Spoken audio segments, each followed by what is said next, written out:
Melbourne, awesome. All right, guys, welcome to Business Finance 101. We are really lucky today to be joined by Katie, and I'm really excited. Katie and I have known each other for a long time, and I have so many questions. I was like, can we please do a webinar and break down the world of Business Finance 101? Because with things changing at the moment, it can all get, a little confusing and a little messy quite quickly. Very quickly. So just a bit of background on, oh yeah, great. So we've got that. Before we get started, again, just letting you know that this is information, not advice. It does not take in your specific needs or circumstances. So if you do want advice, we recommend you seek financial advice before making any decisions. Disclaimer done. Okay, awesome. So quickly, my name is Molly. I'm the founder of Ladies Finance Club. For those who haven't heard of us or are brand new, I started Ladies Finance Club because I wasn't very good at finance myself, and I knew it was really important. So the world of finance can seem very male, pale and stale. And we wanted to create a safe place where women could come together and talk about money and their finances, because we face unique challenges. As women, we live longer and we earn less. There is still a pay gap around 14 to like 18% happening in Australia. And we are more likely to have interrupted work careers due to, looking after children, even looking after elderly parents. And what this also means is that we're retiring on 47% less super than men. So yeah, we need to get onto this stuff. So that's why we created it. So we do events, courses, workshops, mainly more webinars and online boot camps at the moment, helping women to take control of their financial futures. So just quickly, to make sure that chat is working and you're feeling comfortable, how has your business been? How affected has your work business been by COVID? Has it been affected quite a lot? Are you taking it one day at a time? Are you like, it's okay? Or are you going well? Because, just because of this big disruption, I know some people's businesses, have been hit really hard and others are quite thriving. So would love to hear from you just quickly in the group chat, A, B, C, or D, with where you're at the moment, and just to give Katie a bit of an understanding on where you guys are going. I saw a great meme the other day, and it was like, wow, my digital innovation solution came into play a lot quicker thanks to COVID, because we have to be so flexible. Awesome. Okay. A lot of A. It's been really affected. All right. So let's get started. So Katie is a chartered accountant, and she makes sure that the financial side of your business is strong and ready for the challenges ahead, freeing you up so you can focus on areas that you want to handle the best. She's a relentless planner and a diligent researcher, and Katie seamlessly integrates her unique offerings into your team and prepares you to conquer the road ahead with ease.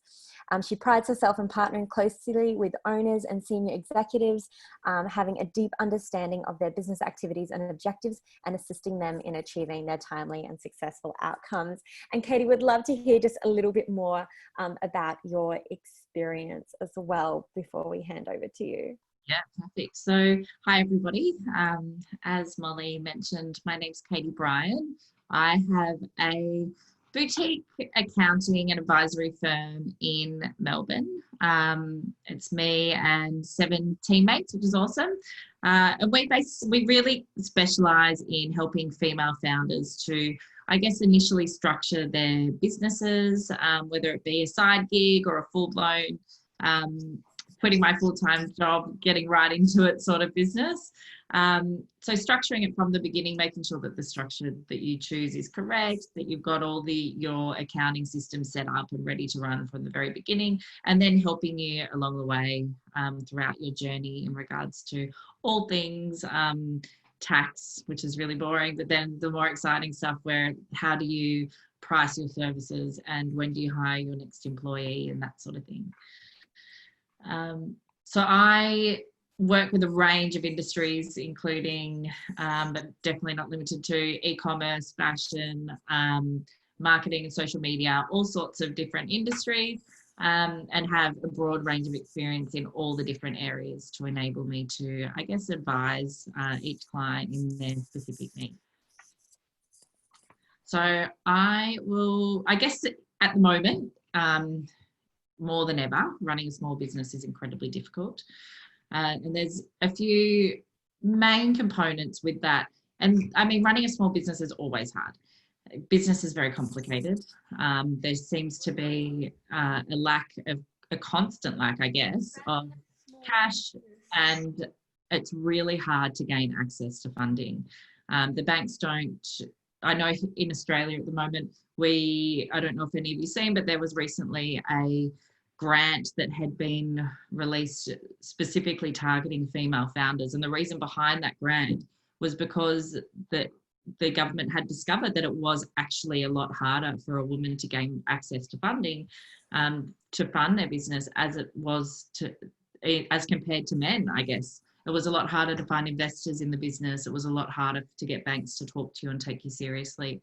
And that's really, I guess, something that we need to tackle as a community. And it's good to see that the government is doing their part in helping us to do that. There's no clear planning in businesses. A lot of people just kind of start a business off the bat and they don't really put a business plan or any strategy in place to begin with. That is something that is very important. Unreliable financial data makes your business really hard. If you're running from an Excel spreadsheet or you're just looking at your numbers once a year when your accountant does your tax, that makes it really difficult for you to make decisions. And in addition, a poor understanding of numbers. So we're going to go through a little bit of that today, in particular how to read the key reports that are available to you, being your profit and loss statement, your balance sheet, your cash flow, etc. Now, do you want me to hit the next slide? Yes, please. Okay, and I love that quote. I'd rather face root canal surgery with no. I'm like, yes. So our agenda today, we're going to talk about how to choose the best business structure for your business. There are quite a few available, and there are different choices, and you really do need to have detailed conversations with your accountants about this. But I will give you the basics. Reading financial statements, a bit of advice on what sort of tax you need to be aware that you need to pay and how you should put money aside for that in bank accounts. We'll talk about key numbers. I'm a big fan of looking at your business and assessing it based on KPIs. And there is quite a bit of data out there that allows us to, I guess, understand the best numbers to be looking at for our business and the best sort of KPIs that we should be keeping in mind as we're growing. And then last but not least is the grants and fundings that are available for you during this corona crisis. Next slide, please. So what is a business structure and how do I pick the one for me? The four main business structures within Australia are sole trader, company, partnership, and trust. A sole trader is generally the sort of structure that you pick when you're first starting out in business. I find that a lot of people tend to start a business, but they don't think that chatting to a financial advisor is important at that stage. It really is. And a lot of people, including myself, will have an obligation-free chat with you just to make sure that you're getting things set up properly from the beginning. Not only does it enable you to grow your business more efficiently, but it also means that our job is a lot easier when it comes to tax.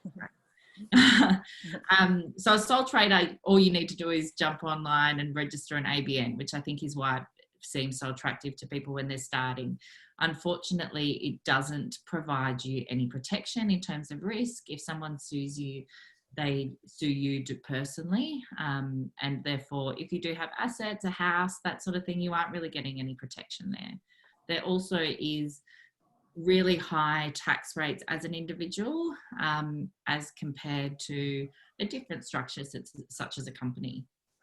So with a company, you would set up a company and it will have an initial cost for you to set up the company, which I think is why people go for a sole trader to begin with. But if you think that this business or a business that you have is going the long haul and you're really in it to win it, basically, a company structure is definitely, generally, depending on your personal situation, the structure that we recommend. It does allow you more flexibility in terms of managing your risk, and making sure that That's true. yourself personally are not going to get sued or anything like that. But it also does allow you to access better tax minimisation strategies and ensure that your tax rate is capped at that 27.5% on your business profits. Does create issues in terms of paying yourself a salary and that sort of thing. And they are conversations that you should have with your accountant from the beginning to make sure that you don't get any scary surprises at the end of the financial year. Thirdly is a partnership. And a partnership can be multiple different things. It's a lot more complex. We very rarely recommend that people set up a partnership. However, there is room for it. It basically would mean, so Molly as a sole trader and myself as a sole trader, we could draw up a partnership agreement and say, well, we're going to start a business as two individual partners and our profits will get split 50-50. If it's sole trader, it is creating that issue of risk again. However, you can also have partnerships of companies and that sort of thing. So if you are looking to go into business with a friend or a business partner, it can be worth having a chat about a partnership of companies or a partnership of trusts, but maybe not so much a partnership of sole traders. The next one is a trust. Now, a trust will generally be things like the Katie Bryan Family Trust, and that allows me to run my business through a structure and distribute funds throughout my family. So I can give $50,000 to my husband, I can have $50,000 myself, and maybe a small amount if I had kids to my kids or to my mum or whatever. So it does give you a little bit of, I guess, flexibility in terms of who you are distributing money to and where that money is taxed. Again, there can be issues in terms of risk management and that sort of thing. So with a trust, it is quite a complicated structure and you do need to get specific advice on that. But they are the basic four structures. My two favourites is the sole trader when you're first starting out and you're just not sure whether the business is going to take off. It's the cheapest option for you. But then once you've worked out and you've, I guess, decided that it is a viable business, I'd be moving into a company structure. And Katie, when you say it's expensive to set up a company, is that just the cost of registering a company? It is, yeah. So the cost of registering a company, I think, don't quote me on it, but I'm rounding it up. It's about $550 with ASIC, which isn't expensive really in the long scheme of things. However, then if you're doing it yourself, that's the cost. And then when you're getting an accountant or a lawyer to set it up for you, there will be an additional administration cost there. Generally, for us, we would charge $1,000 to set up a company, and that includes the ASIC registration. It is worthwhile setting up a company through an advisor rather than doing it yourself, because you want to make sure that you're getting things right, like who owns the shares and who's the director and all of that sort of thing. It can be quite complicated, and guessing doesn't necessarily get you into the right. I think it's this one. Yes, fair enough. Yeah, exactly. Next slide. Yeah. So I'm going to talk a little bit about reading financial statements. And I found when I started my business, even as an accountant, it was still quite daunting for me understanding what to look for within my business.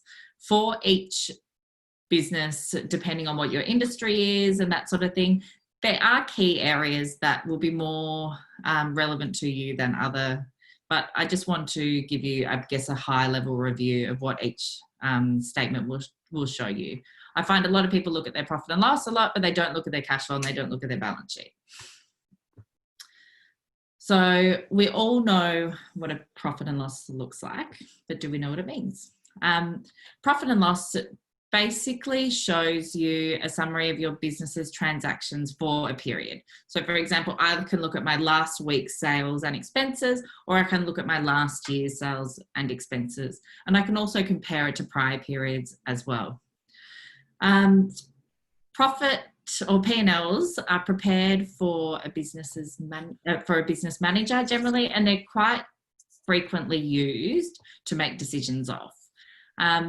What the profit and loss statement does not show is your cash flow for the period or your cash position. So even though you might be showing $10,000 worth of sales and $5,000 of expenses and therefore $5,000 profit, that doesn't mean that that $5,000 profit is in your bank account.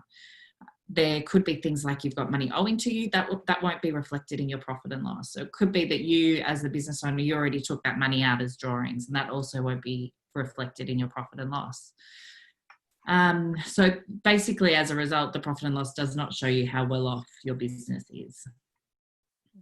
Next slide. So there's three key components to a profit and loss, being revenue or sales, which is, you're right, which is what the business has sold. There is cost of goods, which is what your sales cost you. So I might do a tax return for $200, but I might have to pay Justine, my sidekick, $100 to do that tax return. So that $100 is my cost of goods sold. And then I've got my overheads or variable expenses, and there'll be things like electricity, rent, software costs, all of those sorts of stuff. And so then after that, then will be your profit. Next is the balance sheet. The balance sheet shows a snapshot of your business's financial health at the date. So rather than with the profit and loss where you're looking at a period, so you might look at the sales and performance for March, a balance sheet will show you what's your asset position and what's your liability position as at a specific date. So as at the 31st of March, how much money do you have owing to you?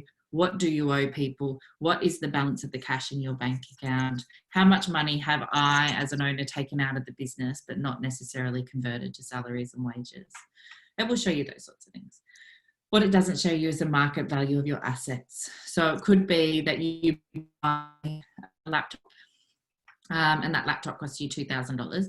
That $2,000 will show in your balance sheet as an asset, but in realistic terms, you could have bought that laptop 2 years ago and you could sell it for $300. And so it doesn't actually show you the market value of your assets or of the business in total. It is just a reflection at time. Next one.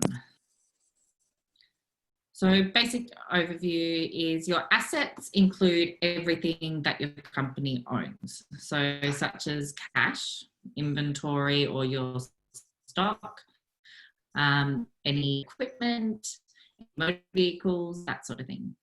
Your liabilities include everything that you owe to other people. So that might be your supplier bills, any credit card balances that you have, any loans that you have for the bank. And then we have your equity. And so your equity basically shows the claim that you as an owner have on the assets based on your ownership within the business. So it will show you, if you have 50% ownership in the business, it'll show you your claim of 50% of the assets. And when I say assets, I mean net assets. So that's your assets less your liabilities. Next is the cash flow statement. So your cash flow statement shows you your cash flow that's generated by your business in a period. It does not show you your future cash flow position, and it is historical only. So it will show you, for example, for March, we can say how much cash came into the business and how much cash came into the business and how much cash you actually spent out. So it might say that $30,000 of people paid their invoices, but you actually spent $40,000 in expenses and you physically paid that out. So you might have $10,000 owing on a credit card now, that sort of thing. It is really important to keep an eye on your cash flow. I do tend to like a saying, which is that profit is vanity, cash is sanity. I think that that's really important to follow that, because if you don't have cash, you can't really be moving your business forward. When I say here that it doesn't show your future cash flow position, you can actually forecast your future cash flow position using your cash flow as a guide. Your accountant should be able to help you with this, or there's lots of tools online, but having a forecast cash position is really important. And then you can kind of negotiate with suppliers and things, especially in times like this. You might need an extra couple of weeks to pay a bill, and your cash flow forecast will let you know, I guess, that is what is required, that negotiation is required with your supplier.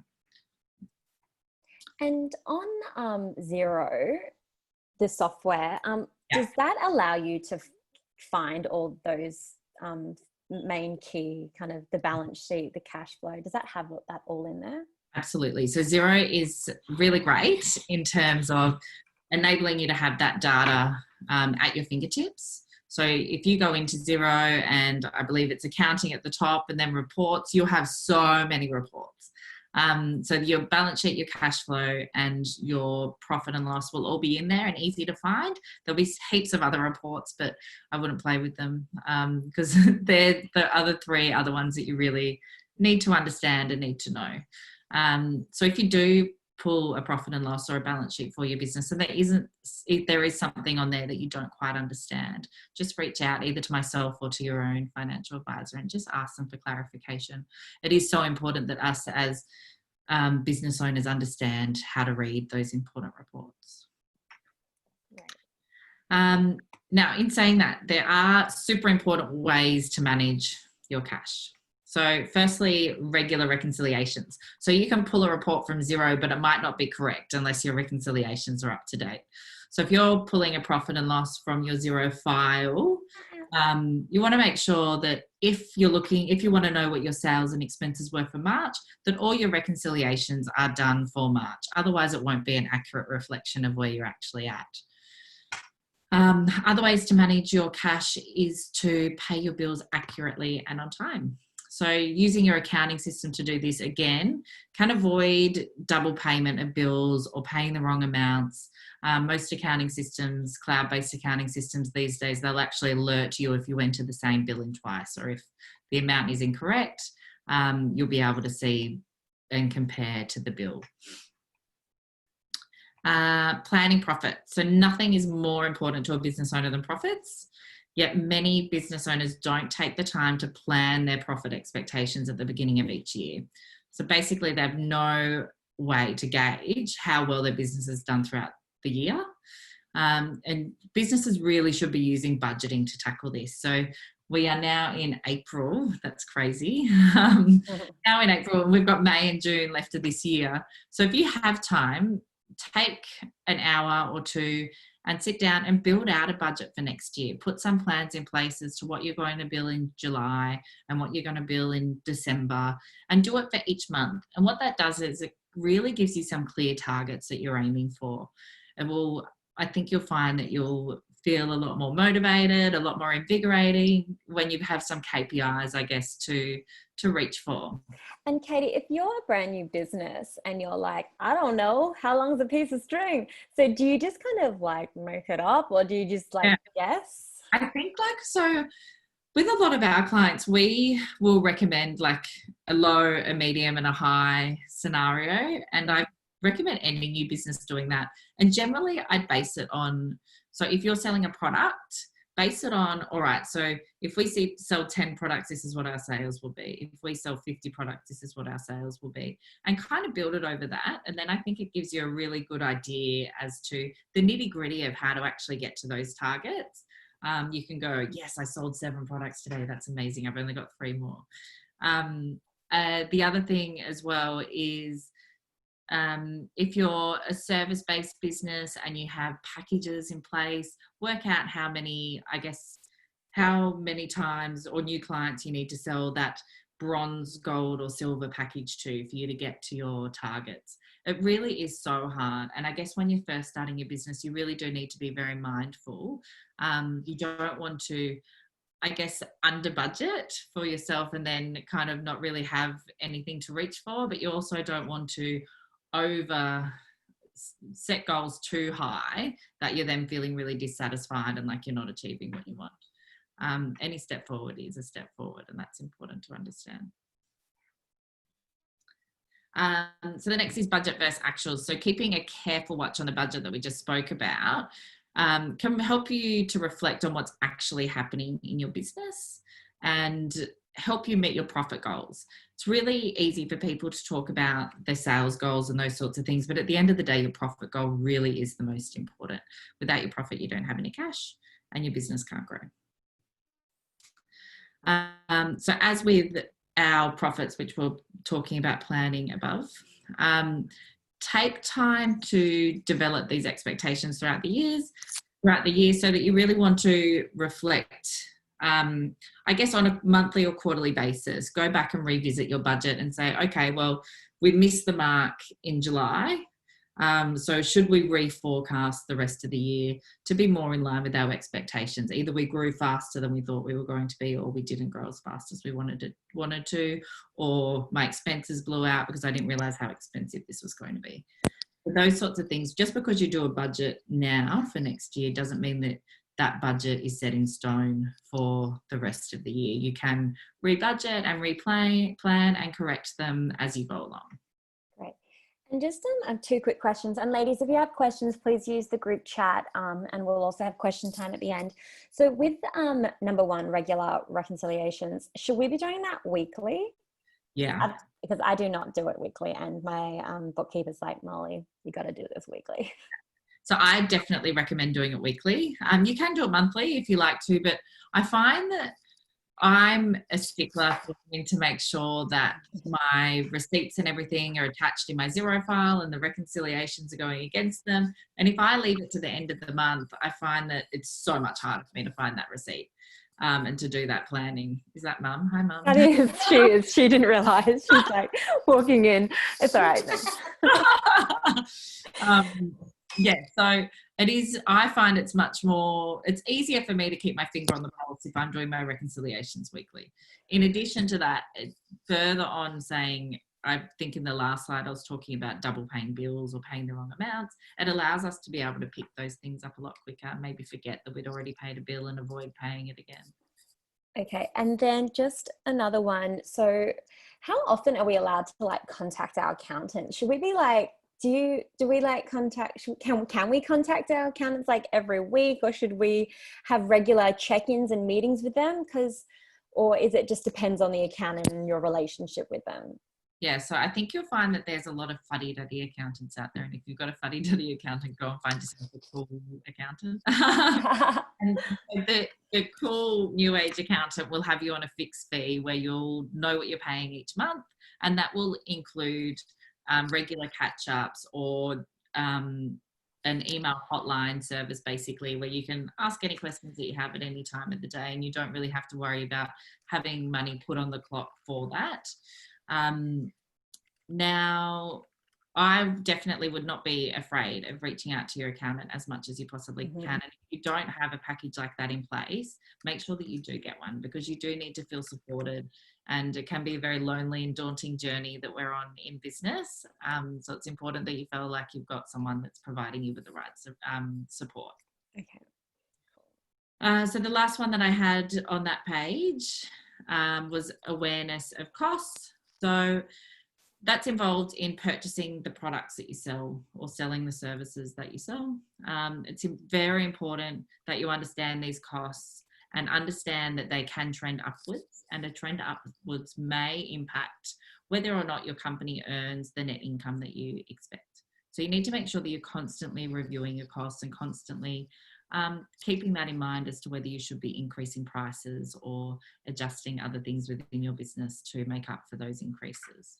Great. And we did just get a question just around kind of the software you can use. So there's Xero, QuickBooks, Wave, Sage. There's a couple of different ones. I guess your preference is Xero? Yeah, we love Xero a lot. We love Xero. And do they differ much to much, or is Xero kind of like the best practice? Yeah, so they are, I think in Australia, Xero is definitely I guess it's at the forefront in terms of being the most preferred among accountants and small businesses. It's really easy to use. The people that I have had on QuickBooks, they still like QuickBooks. They just find that maybe it's not as easy to use as some other software. I haven't had too much exposure to Sage and things because they are more an overseas, I guess more popular overseas than they are here in Australia. Wave is a really good one that's free.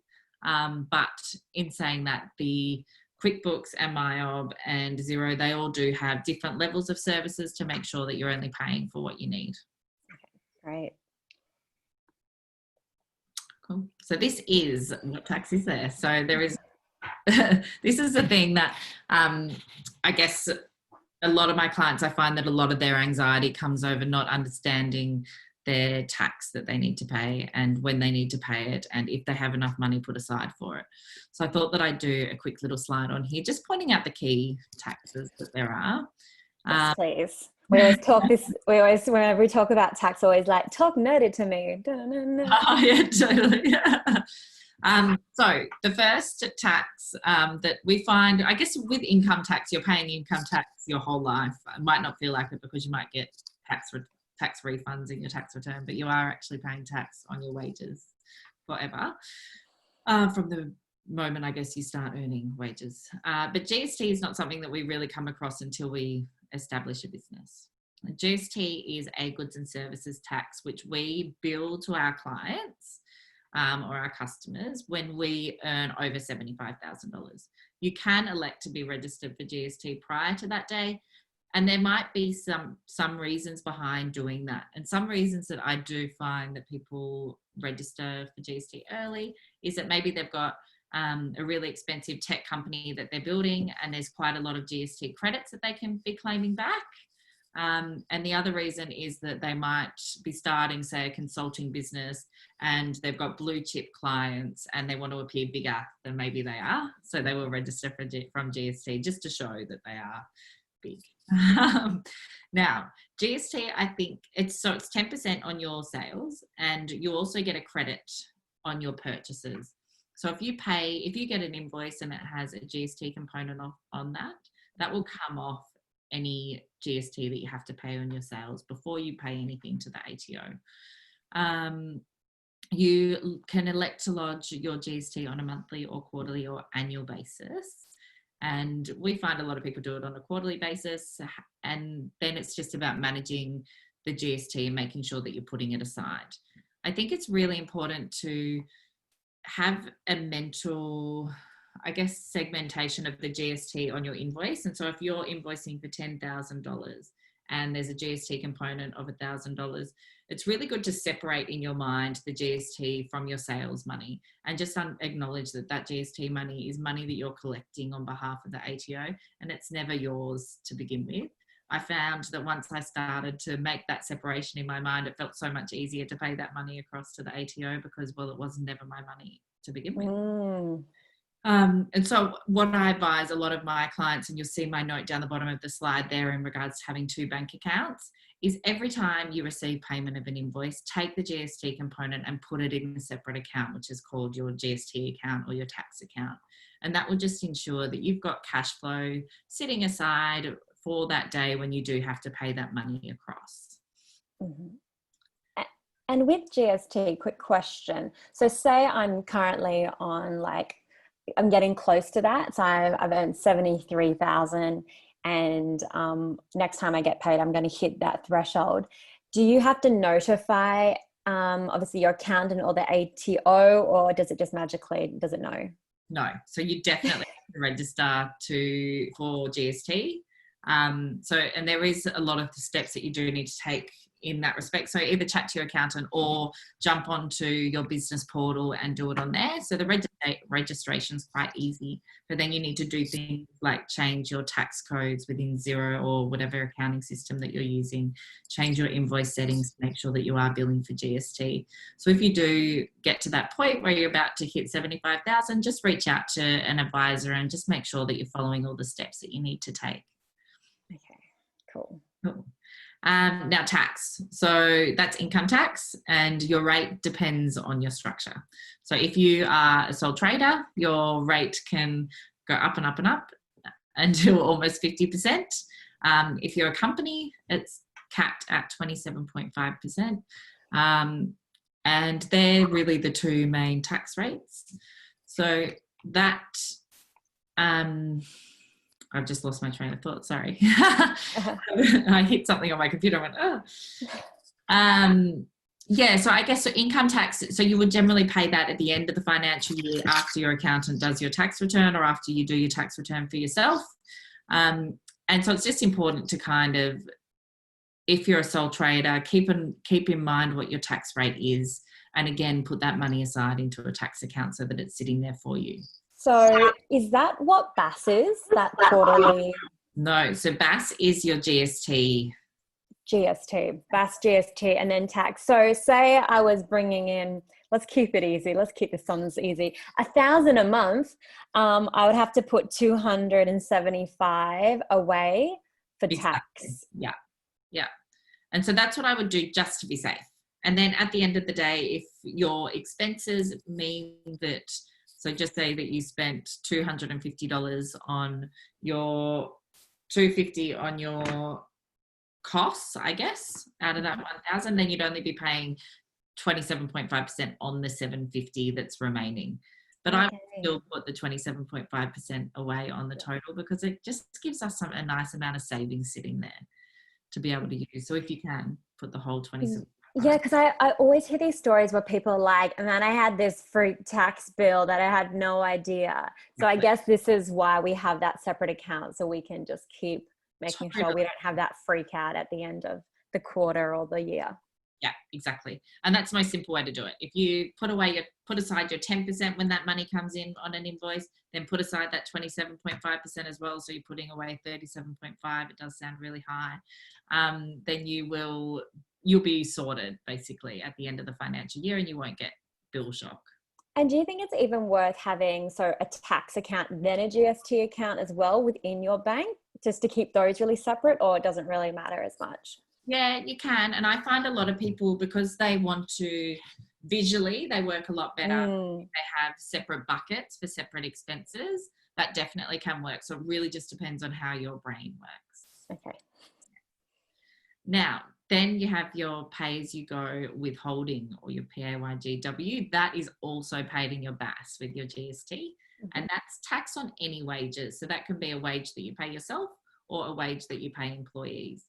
Generally, when you do a pay run within your accounting system, you'll have full visibility over what that pay-as-you-go withholding amount is. And so you'll be able to transfer that amount as well into your tax account, so that it's sitting aside there. The other thing, which isn't a tax but also needs to be considered, is superannuation. So that's 9.5% of any wages, and that also should be transferred across. That's paid on a quarterly basis as well. Now, the fourth one, which I find, because of pay-as-you-go withholding, there's then pay-as-you-go installments. I find that this leads to so much confusion. Pay-as-you-go installments are confusing. It's basically an advance tax that you're paying on tax that the ATO hasn't even determined that you owe yet, but it is based on your prior year's tax return. So if I had to pay $500 tax in my last year's tax return, then they will break that up over this financial year, and I'll pay that quarterly to them in advance, because they'll just expect that my tax will probably remain the same each year. Okay. So I've got a question on that. So is that in addition to all the other taxes we're paying that pay GI? Pay-as-you-go installment, yeah, that's right. So it's not in addition, but it is. So basically, it's a prepayment of the income tax that we mentioned in point 2. Okay. So when you're so just say you've got your 2 accounts, you've got a GST account and you've got an income tax account that you're putting your 27.5% in. If you're getting quarterly pay-as-you-go installments, then you should be paying those out of your income tax account, because you won't need to again pay that money after the end of the financial year. You've already paid it. Okay. And then you just pay the difference, I guess. Exactly. Yeah. Okay. And then if you paid too much, I guess that's what the return's for. Exactly. That's right. Hey, it's all making sense. You're a miracle worker, Katie. All right. Next slide. Next. And if we've got any questions, again, ladies, just hit us up. So I'm just going to go over, I find this really important in terms of understanding how our business is performing. Just some 7 key numbers that we do use to monitor business performance, I guess. So these 7 numbers, they show you, I guess, essential information on your profitability, your cash flow, and your business return. And from here, we can kind of then forecast out where you can get to and develop a clear action plan and a growth plan in terms of fueling your business's success. So the first one is revenue growth. Revenue growth is a key number that I guess shows you how well your business is able to grow over a time frame. So it might be that you're looking at what was my June numbers last year and what's my June numbers this year and what growth has that been. So kind of as long as your business is growing, it means that you're doing quite well. If you're starting to take a step backwards, then you also need to take a step back and have a look at your numbers and understand why that is happening. So when people say, oh, our company grew by 3% year on year, or whatever it is, that's what that is. That's exactly Okay. right. So gross profit is so important. Gross profit is basically telling you that you're getting a return on your product. So if your gross profit is positive, then that means that you're making money on the product that you're selling or the service that you're selling. If it's negative, that means that you're making a loss on the product or service that you're selling. This is different to your net profit, which is your overall profit after your cost of your sales and also after your overheads, your rent and wages and those sorts of things. Now that profit instead is your net profit, or the more complicated way that accountants talk about it, EBITDA, which is earnings before income tax and depreciation. I don't know why I put that in there instead of net profit, so I apologize for that. But generally we want to look at that as a percentage basis, and it varies per business. So depending on what your industry is, there will be, I guess, a benchmark out there as to what you should be aiming for. I think a typical business is around 20%, but there can be some really good businesses that are making 40% profit and some that are making negative profit. Revenue per employee is a really interesting one. So your revenue per employee is calculated by dividing your revenue by your number of full-time employees. Basically, this is showing you, I guess, how productive your employees are and how much revenue they're producing for your company. You want to make sure that if you have employees that, I guess, the sales that you are producing is covering their wages, and they should be more than covering their wages, especially if you've got a service-based business. You want to be kind of looking at, I guess, a multiple of their wage that they should be producing for you as revenue. Now, the most important one on this list is your core cash target. So your core cash target is basically the ideal amount that you should have in your bank account before spending money on any new projects, paying yourself as a shareholder outside of your wage, hiring new team members, etc. To calculate your core cash target, you are adding your taxes due, so any tax that you have due, which would be in your tax account anyway, to 2 months worth of overheads. So this really is something that I was preaching way before coronavirus, but I am finding that my preaching is becoming quite successful after coronavirus. Core cash target just means that you have some cash there, or a cash war chest that's available for you in times like this when your sales might drop, something that unexpected occurs where you might need to, I guess, have access to cash for a period of time with minimal income coming in. So I know for our personal finance, we call this account like an emergency fund, a rainy day fund, an OMG fund, as we do at Ladies Finance Club. And we normally say, like, put 3 to 6 months worth of expenses. So is there like a version of how much you should, is it like the same? Is it like X amount of expenses, or? Yeah, so it's basically 2 months worth of expenses plus any cash that you have. So if you take a profit and calculate that 27.5% and your GST, then that needs to be there. Plus then you want to have at least 2 months or 3 months of expenses sitting aside. Mm-hmm. Your cash days, that shows you how long it takes money to go through your business. So how long is it taking people to pay their invoices and that sort of thing. We really want this to be under 30 days. So this it should be, I guess, from when you begin working with a customer to when you invoice, and then how long it takes them to pay you. We really want the cycle to be less than 30 days. Otherwise, you're waiting way too long after exerting all of your energy to get paid. And then you've got your business return. So your business return basically shows you what you can take out as a shareholder from the business. And we base that on that EBITDA number or your net profit number. And we're really just wanting to see if your sweat, time and money are worth being invested in the business. And we can also look at things like, okay, well, if they're not now, what does my revenue need to be to get me there? So I think that that's really important.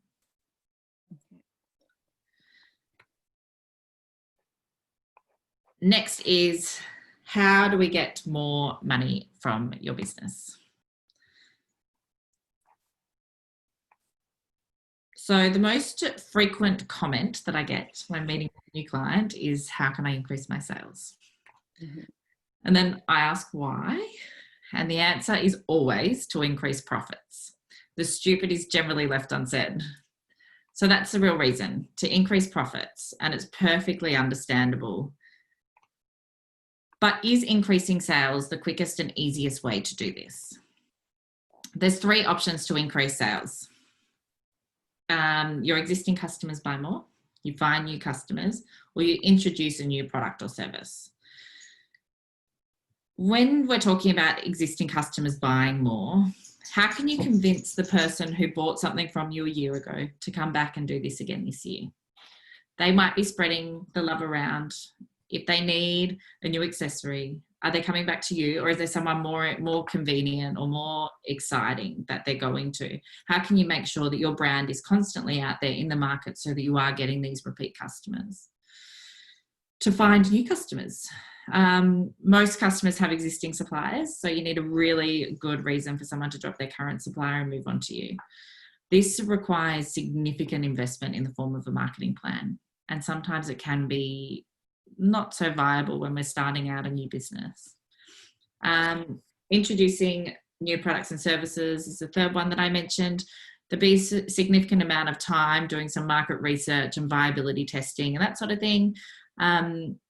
So even if you can do the above, do you have any capacity to handle the new sales? Or does it mean that you'd need to incur even more costs by hiring new staff members to help you manage the additional sales that you've taken on? Next slide.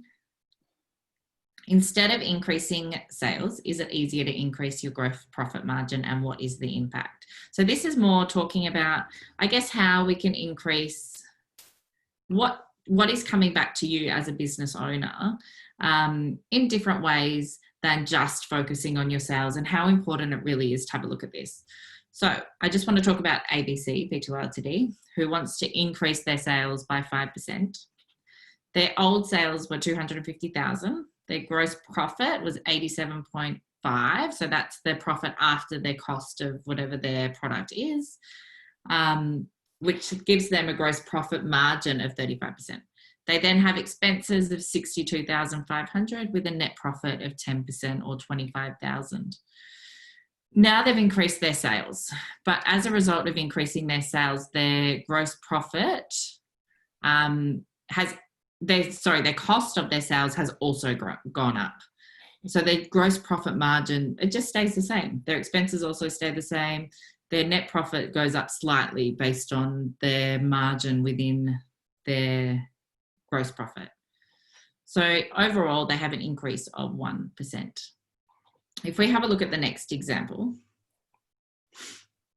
which is DEF, P2 Ltd, DEF have gone about it a different way, and they have increased their gross margin instead by 5%. So they might have done this, they might have gone out and negotiated with their suppliers or found a new supplier, and they've reduced the cost of their product as opposed to increasing the number of sales that they made. So this, then you can see their old figures are the same. So they have the 10% gross profit margin, 10% net profit margin. And then with their reduction in their cost of sales, their gross profit has actually gone up by 5% to $100,000. Their expenses remain the same because there was no additional cost resulting, and their net profit has gone up to 15%. This is an increase of 5%. So you can really see that rather than me going out and issuing a heap of proposals and doing a heap of meetings, if somehow I can work on the efficiencies of my business and make my product cost less or more viable for me to sell, then that really does have an immediate effect on my net profit line, rather than it being spent on other things like overheads and stuff like that. So the next thing and the final thing that I want to talk to you about is the current issue that we have at hand, which is coronavirus and what is available to you in Australia. So we are very lucky that we have the government that we do that is offering us so much in terms of stimulus packages and those sorts of things. The first one is the cash flow stimulus, which you will see some sort of relief from if you are an employing business. So that might be that you employ yourself as an employee, or you have employees that you employ. You will see some sort of relief in the terms of a credit on that pay-as-you-go withholding that we were talking about earlier. Now that credit is a minimum of $10,000, and provided that your business activity statement is lodged after the 28th of April, any additional amount over and above that pay-as-you-go withholding will actually be refunded into your bank account, which is not what we understood to be previously. So that's new information that's come out. Then we have the JobKeeper package. So this is again for employing businesses. You can see that the government's really focused here on unemployment and making sure that our unemployment rates don't go up, and that we're keeping individuals within jobs. And we're keeping businesses running as normal as possible given the current situation. So the JobKeeper allows you to access $1,500 per fortnight per employee, provided that you meet quite a few eligibility tests in terms of a decrease in your turnover and those sorts of things. There's also quite a few tests for employees to make sure that your employees are eligible, that they're Australian residents, those sorts of things. If you're employed casually with someone, you need to make sure that you're long-term casual and that you've been employed with them for 12 months before you can actually access these JobKeeper amounts. Mm-hmm. Anyone that can't access JobKeeper, there is Job Seeker. And Job Seeker used to be $550 a fortnight. It's now $1,100 a fortnight, just to try to assist a bit further throughout this crisis. That is applied for, so the JobKeeper is applied for through your employer, whereas a Job Seeker is applied for directly through Centrelink, and I'd recommend jumping on MyGov to start that process. Then we have some government-backed loans. So the government has worked with our top banks to assist them in offering loans to businesses that are struggling through the corona crisis, to provide, I guess, more affordable options for them to access funding that they might not have had access to previously. So there's obviously the major banks that are doing this, but there's also some cash flow financing people that are doing similar loans, but with high interest rates. So they're Prosper and Moolah and those sorts of things. And they will talk to all businesses, even if they have ATO debt and that sort of stuff. The Commonwealth loans, they are very low interest rates, but they're also quite a short period. So it's just really important that you only go for an amount that is viable for your business and that your business actually needs, because you do need to repay the loan within 2 years. There's also commercial rent assistance. So this is more of a lawyer topic. However, I thought that I'd just stick it in there without saying too much about it. But there are, I guess, tools in place to allow you to work with your landlord to negotiate some better terms throughout this crisis for yourself and your business to enable you to get through to the other side. There's also some state government grants. So I noticed earlier that there was a lot of people from Sydney. The New South Wales government is offering $10,000 to businesses that are severely affected by coronavirus. There's also a similar grant available in Melbourne as well, which quite a few of my clients have actually gotten access to already.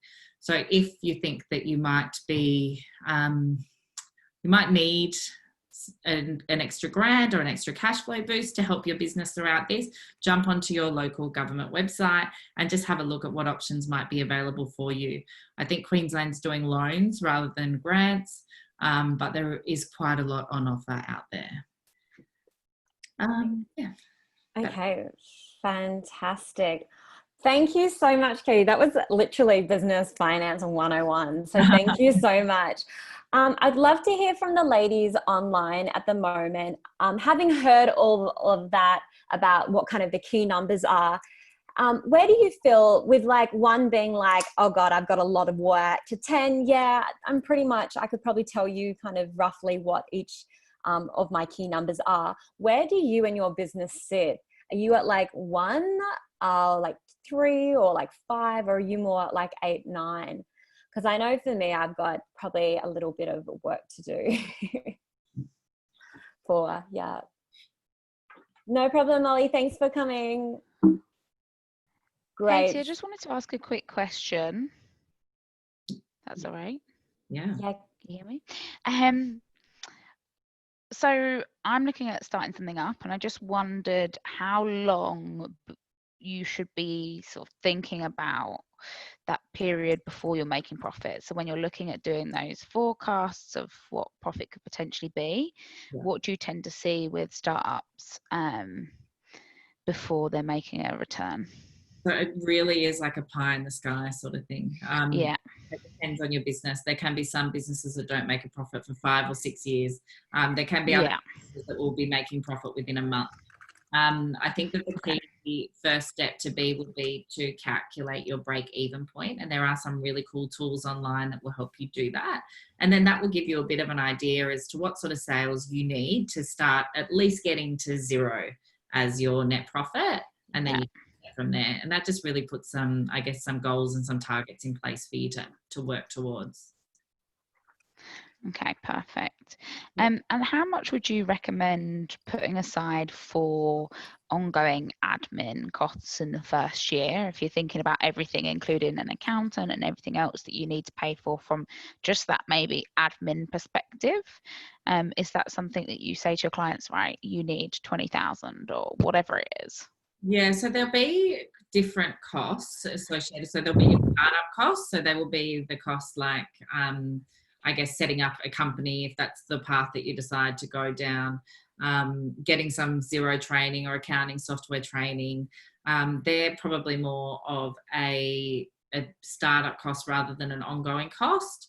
And then hopefully you can work with some providers that can provide you, with a fixed fee approach that I mentioned earlier, where it's more manageable over the year. And so that could be like, for an accountant and bookkeeper, it could be as low as $150 a month, but it can also, depending on as your business grows, it can become far more expensive than that. So it's just about, working with the right people and getting them to put the right quotes and things in place. And at the beginning stage of a business, I'd just be putting your feelers out there. Reach out to all the suppliers that you think that you might need to be using in that first year and get a quote off them. They won't mind giving that to you, and that can just be used as the basis for at least building your budget. Great. Okay, great. Just had a question from MJ, and I think you've answered this one, but just to recap, pay GI, so paying in installments, is that when your business has operated for 12 months, making say $1,000 a month, and then the ATO expects the same will happen, therefore requests you to pay the equivalent of tax? Exactly. So they won't actually ask you to pay that installment until after you have lodged your first ever tax return. So you will have traded for 12 months at least first.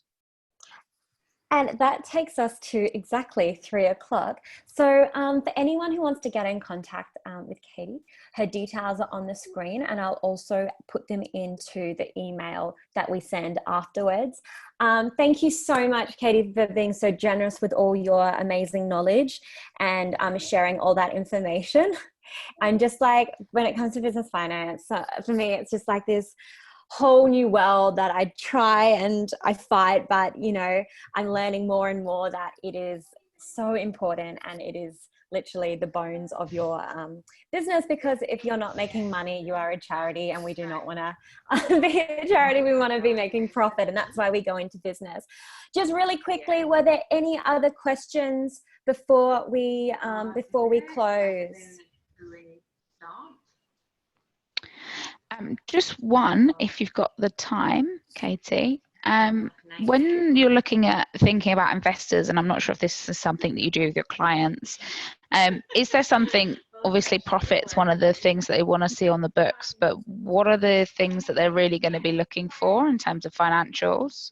Yeah, so I think that there's quite a few things that investors look at, and again, it really depends on the sort of business that you have. What sort of business do you have, or are you thinking of creating?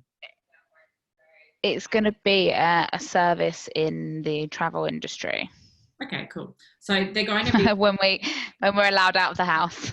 exactly. So they're going to want to, I guess, obviously profit. That's a huge thing, but also a plan that you have in place to grow that profit. So that if their investors, all they really care about is your forecast numbers and any asset that you're building. So I don't know if there's any tech side of your business or anything, but they want to know that you've got trademarks in place and all of that sort of thing, that everything's protected. So if they're putting money into your business, that you're going to get a return for them on that. So it really is that you've got a good profit coming out of the business, and that profit does include paying yourself like a market salary. I think that's really important to consider, because they do want to make sure that you're getting a return out of the business before then they're taking money out of the business. Fantastic. Okay, perfect. Great. Okay. Well, ladies, thank you so much for your time this afternoon. Hopefully that gave you a bit of clarity around those key numbers and what you should be looking at. Please stay in touch. So if you do have questions, we are on Ladies Finance Club Money Chat. That's our private Facebook group. We're obviously on Instagram at Ladies Finance Club, and you can always shoot us an email at events@Ladies Finance Club. Glad you found it helpful. Thank you so much for all your questions, and we'll speak with you all soon. Thank you. Bye. Thanks. Bye.